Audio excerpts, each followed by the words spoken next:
অনির্বাণ বাবু, আমার প্রশ্ন হচ্ছে যাদের মমতা বন্দ্যোপাধ্যায় স্বেচ্ছাসেবক হিসেবে কাজ করতে বলছেন তাদের মধ্যে যোগ্যরা যেমন রয়েছেন, অযোগ্যরাও রয়েছেন। আপনি নিজে যদি একজন সন্তানের পিতা হতেন, একজন সাদা খাতা দেওয়া শিক্ষকের কাছে, স্বেচ্ছাসেবক শিক্ষকের কাছে আপনার নিজের সন্তানকে পাঠাতে কমফোর্টেবল হতেন? কোনো বাবা মা কি সেটা সম্ভব হবে যে একটা সিভিক টিচারের কাছে, যে অযোগ্য, সাদা খাতা দিয়ে চাকরি পেয়েছে, তার কাছে মুখ্যমন্ত্রী মমতা বন্দ্যোপাধ্যায়ের কথায় নিজের সন্তানকে পাঠাচ্ছেন? এটা কি একটা ভ্যালিড সলিউশন, সমাধান বলে আপনার মনে হয়? বলুন। প্রথম কথা, এখনো সরকারের তরফ থেকে কাউকে টার্মিনেশন লেটার ইস্যু করা হয়নি। অ্যাপয়েন্টিং অথরিটি যারা, তারা যদি টার্মিনেশন লেটার না দেয়, তাহলে যারা শিক্ষক রয়েছেন বা অশিক্ষক কর্মচারী রয়েছেন তারা নিশ্চিতভাবে তাদের কাজের জায়গায় তাদের যে কাজ সেটা তারা কন্টিনিউ করতে পারেন। দ্বিতীয়ত, লিগালি যে জায়গাটাকে হ্যান্ডেল করতে হবে তার জন্য যে সুপ্রিম কোর্টের নামজাদা লয়ার্স, সেটা অভিষেক মনু সিংভি হন, কপিল সিব্বল হন, এমনকি প্রশান্ত ভূষণ হন, এরকম একাধিক নামজাদা লয়ারের সঙ্গে স্টেট গভর্নমেন্ট কনসাল্ট করছে। তাদের মধ্যে একাধিক জন খুব সম্ভবত এই মামলায় স্টেট গভর্নমেন্টের পক্ষে বা হতে পারে এসএসসি কিংবা অন্যান্য বোর্ডের পক্ষেও তারা অ্যাপিয়ার করবেন। এরপরে অ্যাপিল হবে কিংবা অন্যান্য পিটিশন যাই হোক না কেন সেগুলি হবে। সেখানে ক্ল্যারিফিকেশান চাওয়ার একটি বিষয় আছে। গোটাটা আইনের আদালতের দায়রায় পড়ছে, সেইখানে কি হবে টেকনিক্যালি যা হবে সেটা কিছুটা মুখ্যমন্ত্রী বলেছেন, সেটা হতে পারে অনেকে বুঝতে পারেননি। কিন্তু এখানে প্রসঙ্গ হচ্ছে যারা যোগ্য বলে সুপ্রিম কোর্টের রায়ে মোটামুটি 19,500 মানুষজনকে তারা নন টেন্টেড বলে তারা করেছেন, সুপ্রিম কোর্ট রায় দিয়েছেন, তাদের যাতে কোনোভাবে চাকরির কোনো রকম। অনির্বাণ বাবু, আপনার মোবাইল সম্ভবত বাজছে, যদি একটু ফোনটা কেটে সুইচ অফ করেন, নাহলে এই সাউন্ডটা। আমার ফোন বাজছে না, আমার ফোন বাজছে। আচ্ছা, কারোর যদি যেয়ে থাকে, হ্যাঁ বলুন। সেই জায়গায় তারা কি বলছেন, যারা আনটেন্টেড বলে সুপ্রিম কোর্ট বলেছেন তাদের রায়ে, তাদের যাতে কোনো রকম চাকরি নিয়ে কোনো সমস্যা না হয়, সেই জায়গায় আইনত যা যা করার সরকারের তরফ থেকে এবং তাদের যে লিগাল টিম থাকবে যারা সুপ্রিম কোর্টের মামলাটি লড়বে, তাদের তরফ থেকে যা যা করা সেটা সরকারের তরফ থেকে করা হবে। এরপরে বাকি রইল যে গোটা প্যানেল বাতিলের প্রসঙ্গে আমি একটু আসতে চাই।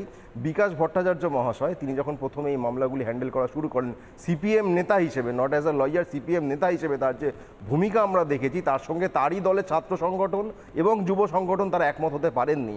তার কাছে যারা বঞ্চিত কিংবা যোগ্য চাকরি প্রার্থীরা গেছিলেন মামলা করার জন্য, তারা গেছিলেন নিজেদের সুরাহার জন্য, কিন্তু সেটা তো হয়নি, উল্টে গোটাটাই বাতিল করে দেওয়ার জন্য তার যে বিকৃত উল্লাস সেটা আমরা দেখেছি।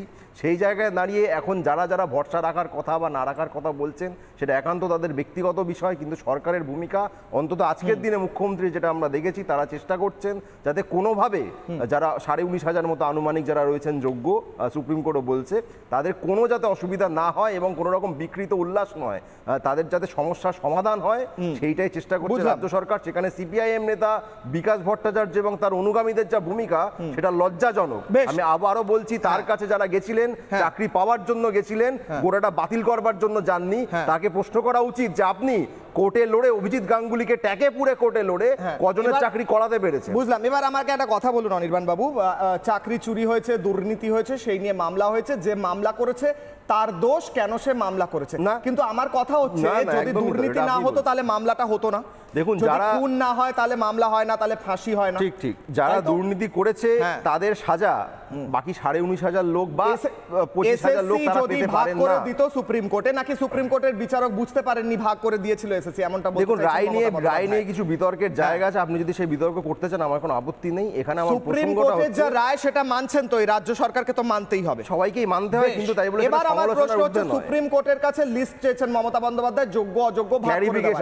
এটা কি না বাইট আছে? যোগ্য অযোগ্য ভাগ করার লিস্ট চাইছেন। ক্ল্যারিফিকেশনের কথা বলছেন, ক্ল্যারিফিকেশন না, যোগ্য অযোগ্য লিস্ট ভাগ করে দেন। আপনি পুরোটা শুনুন, আপনি গোটা চাইছেন মমতা বন্দ্যোপাধ্যায়। আরেকবার শোনাবো, মমতা বন্দ্যোপাধ্যায় সুপ্রিম কোর্ট থেকে লিস্ট চাইছেন, একবার শুনিয়ে কি লাভ? মমতা বন্দ্যোপাধ্যায় লিস্ট চাইছেন।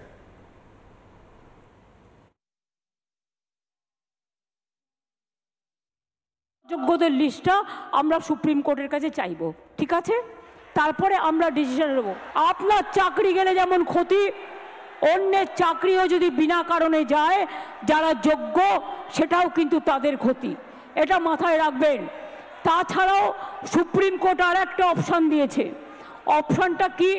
যদি আপনারা কেউ পুরনো জায়গায় কাজ করে থাকেন, পুরনো জায়গাতেও আপনারা।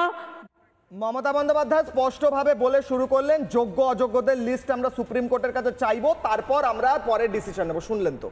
আপনি যদি গোটা বক্তব্যটার মধ্যে একটুখানি তুলে গোটা বলেন 40 যেখান থেকে মিনিটের শুরু বক্তব্য। করলেন, ন্যাচারালি বক্তব্য কি খাপছাড়া 40 মিনিটের বক্তব্যটা শুনে তারপর ডিবেট করতে বলবো। আপনি কি শুনেননি 40 মমতা মিনিট? বন্দ্যোপাধ্যায় তো বললেন ক্লারিফিকেশন শুনেছেন? চাইবেনই বা কেন সুপ্রিম কোর্টের কাছে আমি জানি না। কেন চাইবেন? Clarification ও চাইছেন, কারণ এটা লিস্টও চাইছেন। কারণ কিশোরলাল, লিস্টও চাইছেন। কারণ কিশোরলাল আপনি তো মানে আইনজীবী নন, হলে একটু বুঝতে পারছেন আমি যে এটা আইনজীবী legal নয় বলেই তো আমার কাছে প্রশ্ন। Exactly, কোন যে একটি মমতা রায়। বন্দ্যোপাধ্যায়, আমি আইনজীবী না হয়ে আমি জানি সুপ্রিম কোর্টের কাজ নয় লিস্ট বার করে মমতা আরে বন্দ্যোপাধ্যায়ের আপনি হাতে তুলে দেওয়া। ক্লারিফিকেশন ব্যাপারটা ধরা। বুঝুন, তাহলেই বুঝতে পারবেন কি বলতে চেয়েছেন। লিস্ট চাওয়ার প্রশ্ন নয়, এটা ক্লারিফিকেশনের শোনাচ্ছি ভিত্তিতে। অনির্বাণ বাবু। ঝামেলা ক্লারিফিকেশনটা বলুন না। ক্লারিফিকেশনও এটা চাইছেন, দেখান না। লিস্টও চাইছেন, দুটোই চাইছেন। নিন এবার বলুন লিস্ট কেন আরে চাইছেন? ক্লারিফিকেশনের মধ্যেই সেটা পড়ে, তার মধ্যে না, একাধিক কেন আপনি বলছেন এটা? ক্লারিফিকেশনের মমতা মধ্যে বন্দ্যোপাধ্যায় বলছেন না এটা। মমতা বন্দ্যোপাধ্যায় বলছেন আমি সুপ্রিম কোর্টের কাছে যোগ্য অযোগ্যদের লিস্ট চাই। দেখুন, আপনি নার্সারির এটা বাচ্চা ভাষায় নন, বলছেন। আপনি নার্সারির বাচ্চা নন, আমি আপনার টিচার নই। বলতে আপনি কি পারছেন না, বুঝবেন দাদা। কি বুঝবেন না সেটা আপনার ব্যাপার। মমতা বন্দ্যোপাধ্যায় বাংলা ভাষায় বলছেন আমি সুপ্রিম কোর্টের কাছে ক্লারিফিকেশন যোগ্য ইংরেজি অযোগ্যদের শব্দ, কাছে লিস্ট চাই। ক্লারিফিকেশন ইংরেজি, লিস্টটাও ইংরেজি। যাই হ্যাঁ, তো কি হয়েছে? প্রশ্নটা হচ্ছে আইনের পদ্ধতির মধ্যে ক্লারিফিকেশন চাওয়া। ক্লারিফিকেশনও চাইছেন, লিস্টও চাইছেন। এবার বলুন লিস্ট দেওয়াটা কি সুপ্রিম কোর্টের কাজ? মমতা বন্দ্যোপাধ্যায়কে বলুন। সেটা যখন ক্লারিফিকেশন চাইবেন, পিটিশন যখন হবে, রায় যখন আপনি আমায় যখন আইনজীবী হিসেবে সওয়াল বোঝান। জবাব হবে, তখন আপনি দেখতে পাবেন। সুপ্রিম কোর্টের কাজ মমতা বন্দ্যোপাধ্যায়কে যোগ্য অযোগ্যদের লিস্ট ভাগ করে দেওয়া কি, হ্যাঁ কি না? আমি এটা বুঝতে চাইছি। আমি তো আইনজীবী ক্লারিফিকেশন নয়, আপনি যদি বলবেন তো, আমি বুঝতে কোনো চাইছি। পিটিশনার যদি ক্লারিফিকেশন চান, ক্লারিফিকেশন তো চাইলেন, হয়ে গেল। লিস্টের কথা বলছি। কোনো পিটিশনার যদি ক্লারিফিকেশন চান, হ্যাঁ। তার অন্তর্গত যদি এরকম কোনো তালিকার প্রসঙ্গ সেটা ওঠে, সুপ্রিম কোর্টে দেওয়ার কথা। মমতা বন্দ্যোপাধ্যায়কে সুপ্রিম কোর্ট লিস্ট দেবেন যোগ্য অযোগ্য ভাগ করে, এটা আমি জিজ্ঞেস যে তালিকার ভিত্তিতে এসএসসি সুপ্রিম কোর্টে জমা দেওয়ার পর সুপ্রিম কোর্ট যে তালিকার ভিত্তিতে তাদের রায় দিয়েছেন, সেটা সংক্রান্ত কোনো ধোঁয়াশা যদি মনে করেন কেউ যে আছে, তিনি ক্লারিফিকেশন চাইতেই পারেন। তার অন্তর্গত যদি কোনো তালিকার প্রসঙ্গ থাকে, সেটা সুপ্রিম কোর্ট চাইলে জানাতেই পারে তার মতো করে। এটাও জানাতে পারে যে এটার প্রসঙ্গে হয়তো এসএসসি উত্তর দেবে বা অন্য কেউ উত্তর দেবে, সেটা আলাদা বিষয়। কিন্তু ক্লারিফিকেশন চাওয়াটা একটা লিগ্যাল স্টেপ। Clarification সেইটা চাওয়া রাজ্য হলো- সরকার হোক, এসএসসি হোক, তারা চাইতেই পারে। ক্লারিফিকেশন চাওয়া সেটা হলো যারা যোগ্য বঞ্চিত চাকরি অযোগ্যদের প্রার্থী, তারাও লিস্ট চাইতে ছিল পারে। না বলেই সুপ্রিম কোর্ট যোগ্য অযোগ্য ভাগ করতে না পেরে বলেছেন যে প্রত্যেকের চাকরি বাতিল হবে। মমতা বন্দ্যোপাধ্যায় লিস্ট বলছেন যদি- আপনারা যোগ্য অযোগ্য ভাগ করে দিন, যদি তারপর আমরা ডিসিশন নেব। যদি যোগ্য অযোগ্যের ভাগ কোনো রকম কোথাও না থাকতো, তাহলে আনটেন্টেড এবং টেন্টেড এই তথ্যগুলি আসতো না, এই না, শব্দ বিষয়টা দুটি হচ্ছে আসতো আপনি না। গোলাবেন না দাদা। আমি একটা না, আমি সাধারণ গোলাচ্ছি না। আইনজীবী না হয়েও আমি বুঝতে না, না, পারছি আপনি অনেকের আপনার স্পষ্ট কাছে। কারা সেখানে রয়েছেন, যারা চাকরি পেয়েছেন এমন ভাবে ধোঁয়াশা ভাবে, সেটা অনেকের ক্ষেত্রে স্পষ্ট, বাট অনেকের ক্ষেত্রে স্পষ্ট নয়। তারা পেয়েও হ্যাঁ, থাকতে পারেন ওইভাবে, তার মানে নাও অনেকের পেয়ে থাকতে ক্ষেত্রে পারেন। স্পষ্ট, আমার কথা যাদেরকে হচ্ছে tainted list বলা হচ্ছে। দেওয়াটা কি সুপ্রিম কোর্টের কাজ? হ্যাঁ, মমতা কাজের মধ্যে বন্দ্যোপাধ্যায়? পড়ে, কাজের মধ্যে পড়ে। যদি কোনো আচ্ছা, সুপ্রিম পিটিশনার কোর্টের কাজের মধ্যে ক্লারিফিকেশন পড়ে। চান, আমি অব্রর কাছে তার যাবো। অন্তর্গত বিষয়ে সুপ্রিম কোর্ট সুপ্রিম চাইলে কোর্টের দিতে কাজ পারে। হচ্ছে মমতা বন্দ্যোপাধ্যায়কে যোগ্য অযোগ্যদের লিস্ট দেওয়া। আমার মমতা প্রশ্ন দুটো বন্দ্যোপাধ্যায়কে অব্র। নয়, সরকার যে বেশ, পিটিশনার সরকারের মাথায় মমতা বন্দ্যোপাধ্যায়। অব্র। নানা ধরনের কন্টেন্ট দেখার জন্য লাইক করুন, শেয়ার করুন আমাদের ফেসবুক পেজ, সাবস্ক্রাইব করুন আমাদের ইউটিউব চ্যানেল। পাশাপাশি অন্যান্য ব্রেকিং নিউজের জন্য অবশ্যই চোখ রাখুন রিপাবলিক বাংলায়।